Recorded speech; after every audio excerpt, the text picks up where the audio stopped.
So, hello everyone. Today we continue with our series on abdominal imaging with Dr. Lavin presenting a talk about the small bowel follow through. Good afternoon. Today I will talk about barium follow-through. What's barium follow-through?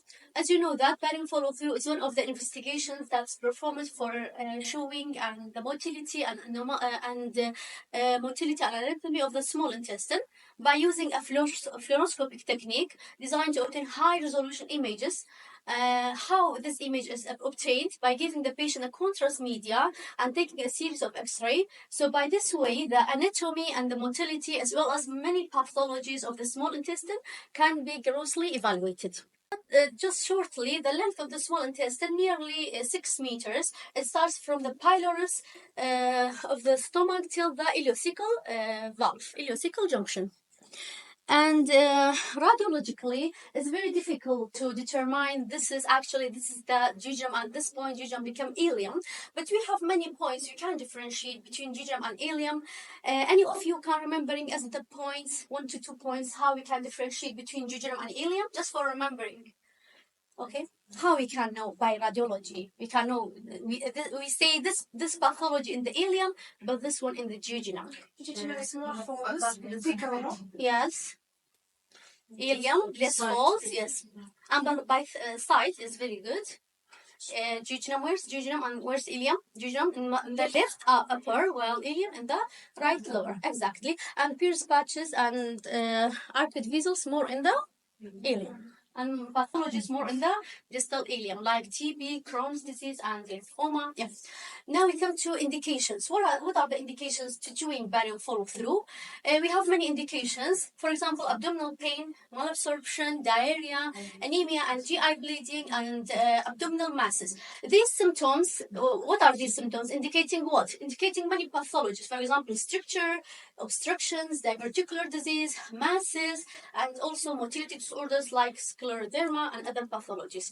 What are the contraindications? We have absolute contraindication of barium follow-through, which is suspected perforation. As Dr. Ahmed mentioned many times, if you do barium and this perforation, is very high risky and high mortality rate to the patient. So it's absolute contraindication. And also in pregnancy. Why in pregnancy? Because it's radiation and may cause congenital anomaly to the baby. And also another complications like another contraindications like complete bowel obstruction and recent GI surgery. And now we come to the contrast media. Basically, the contrast media is barium sulfate, but many radiologists and many centers have their protocols. I searched for it many resources, but most of them say that this is 300 ml of barium sulfate given to the patient. But some radiologists is giving the dose in once. All 300 bolus dose, but others no, they use the in 15 to 30 minutes. And the transit time of the small intestine can be reduced by adding 10 ml of gastrography to the barium. And this is the barium, if you didn't see it before. Now we come to patient's preparation for the procedures. Like barium meal, sometimes, in most cases, barium follow-through is doing just a continuation or with barium meal. But in some procedures, it's doing individually. Okay, so like barium meal, the patient should be fasted for at least 6 hours before procedures, and also we can use laxatives to the patient and stop smoking at the day of examination, as this increases the gastric excretions. And also we can add metoclopramide. Just don't look at the board. Why we add metoclopramide to the patient? Don't look at the board. It's cheating. Okay. Yeah, it is increase gastric empathy. Yes, and it also strengthens the lower esophageal sphincter. Okay, so it's very important to inform the patient that the barium is chalky, the taste of the barium is not so pleasant, and also the patient should remove all the clothes and jewelries and wear the hospital gown. Next slide, please. Okay, preliminary film. Okay, preliminary film very important in case of the all investigations, especially in case of the barium follow-through. Why it's important to exclude small bowel obstruction, and also to see that the bowel is prepared or not, and also to see if there's any residual fecal materials, because sometimes the fecal materials may mislead us. For example, we say this is a polyp or this is a mass, but actually it's not a polyp and not a mass; it's a fecal material. And this is the prenatal technique. How's the technique? The technique is somewhat boring, but I tried to simplify for you. First of all, we give the barium. Just I want you to imagine this.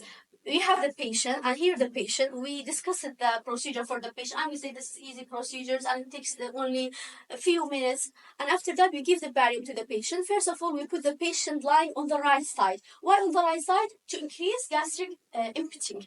And after that, we put the barium follow through is very important. If the barium follow through is combined with barium meal, glucagon is added to the procedure. Why glucagon is used? Anyone have any idea why glucagon is used?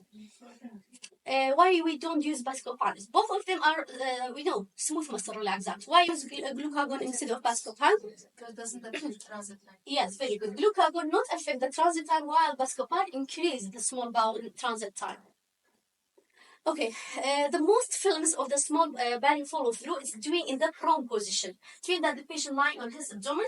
Why this procedure is doing in the prone? Because the prone position help the patient, help the bowels to separate the bowel loops, and this is giving us best images. So we do the procedures, and we take a series every 15 to 20 minutes, and after that we increase the time to 20 to 30 minutes. The prone position is used. Why? Because the pressure of abdomen causing the separation of the bowel loops. But remember that the spot film of terminal ileum is doing in the supine position.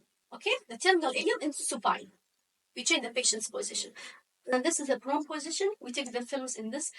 Look at this picture. This is barium follow through. You see the barium is filling jejunum, and also ileum. You see here this picture. Sorry, doctor. Yeah, here's look at the ileum, the jejunum.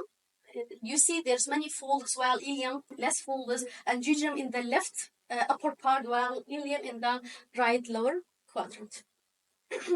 This table I put it to simplify for you. First of all, we put right side down dependent to increase gastric emptying, and after that prone position to separate the bowel loops, and right side up and also supine to visualize ileocecal junction. Now additional films. As I told you, the films of the small barium follow through mostly in the prone and in supine. But we have additional films in special situations. For example, if we want to more separate bowel loops, we can use these techniques. For example, oblique or the X-ray tube angle into the pelvis, or the patient tilting heading down. But in case of the diverticula, it's very important. The patient should be in the erect position. Why? To see that any fluid levels. Yeah.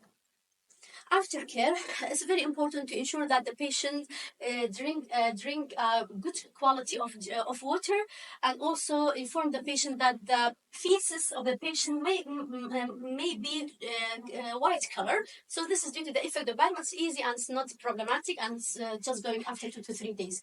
Another thing I will talk to you, it's very shortly, which is barium small bowel enema, which is called enteroclasis. I don't talk about the indications and contraindications of enteroclasis, because it's the same, exactly the same as barium follow through. Only 2 to 3 points adding in this procedure in enteroclasis. In enteroclasis, we didn't give the barium orally. Okay, here we use tube.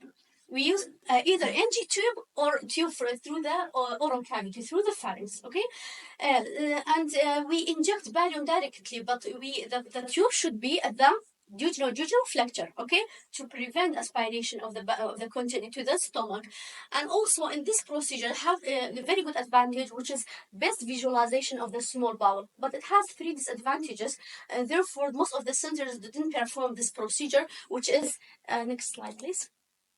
First of all, the intubation unpleasant to the patient, and sometimes very difficult, and also it's time consuming to the radiologist, and also high radiation dose to the patient. Therefore, we didn't perform this. What is this? This is the barium follow through. It's easy. What do you see here? Put yourself that you are in the exam, and what do you write down in this case? Yes, you have to describe it first of all. There's outpouching, yes. of that. Where is it? Where is this part?